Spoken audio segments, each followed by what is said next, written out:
CM Revanth Reddy పిఏగా చెప్పుకుంటూ బెదిరింపులకు పాల్పడుతున్న సంతోష్ గుప్తా అనే వ్యక్తిని అదుపులోకి తీసుకున్నారు మేడ్చల్ పోలీసులు. మునీరాబాద్లోని ఆర్ఆర్ రియల్ ఎస్టేట్ వ్యాపారికి ఫోన్ చేసి, నేను సీఎం మనిషినంటూ మీ రియల్ ఎస్టేట్ వెంచర్లో సమస్య ఉంది, వచ్చి నన్ను కలవండి అంటూ బెదిరించాడు. బాధితులు మేడ్చల్ పోలీసులను ఆశ్రయించడంతో సంతోష్ గుప్తాపై నిఘా పెట్టిన పోలీసులు అదుపులోకి తీసుకున్నారు.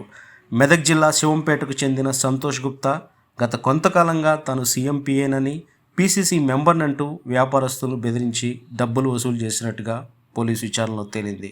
నిన్న సాయంత్రం సుమారు 6 గంటల సమయంలో మేడ్చల్ పిఎస్లో పిలిచి ఆర్ఆర్ రియాలిటీకి సంబంధించినటువంటి అజిత్ కుమార్ గారు ఒక కంప్లైంట్ ఇవ్వడం జరిగింది. ఏమనంటే దాంట్లో మంత్రుల పేరు చెప్పి, సీఎం ఆఫీసర్ పేరు చెప్పి, సీఎం గారు పిఏ అని చెప్పేసి అని భయపెట్టి నీ రియల్ ఎస్టేట్ కంపెనీలో మాకు డబ్బులు ఇవ్వాలని చెప్పేసి అని, నేను పిఏలాగా పనిచేసి సీఎం గారు పిఏలాగా పనిచేస్తున్నానని చెప్పేసి పేరు పెట్టి వాళ్ళని భయపెట్టి డబ్బులు డిమాండ్ చేసి తీసుకోవడం జరిగింది. దానిపై నిన్న కేసు రిజిస్టర్ అయింది. కేసు అయిన తర్వాత రాత్రి సుమారు 10 గంటల సమయంలో నేరస్తుల కోసం వెరిఫై చేస్తాను కనుక వాళ్ళకి విద్యార్థులు దాని పట్టుకొని రాత్రి అరెస్ట్ చేయడం జరిగింది.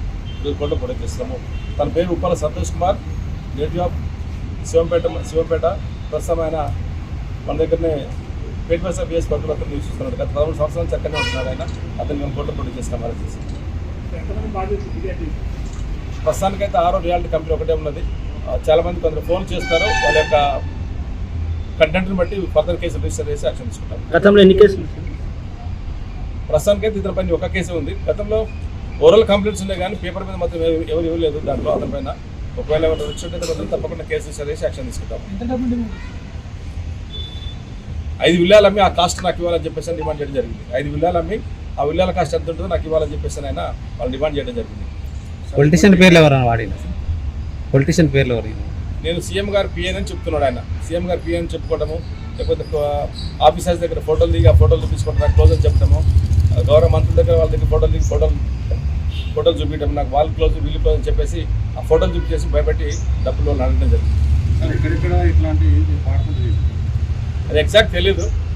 ఒక బాధ్యత వచ్చిన తర్వాత వాళ్ళు ఎవరైనా ఇచ్చినట్టయితే ఖచ్చితంగా వాటిపైన వాళ్ళకు ఉన్నటువంటి బాధ ఏముందో దానిపైన ఎంత ఫీజిబిలిటీ ఉంటే అంతవరకు వాళ్ళు యాక్షన్ కంప్లైంట్ తీసుకొని కేసు రిజిస్టర్ చేస్తాము. అందుపైన ఫర్దర్ యాక్షన్ తీసుకుంటాము.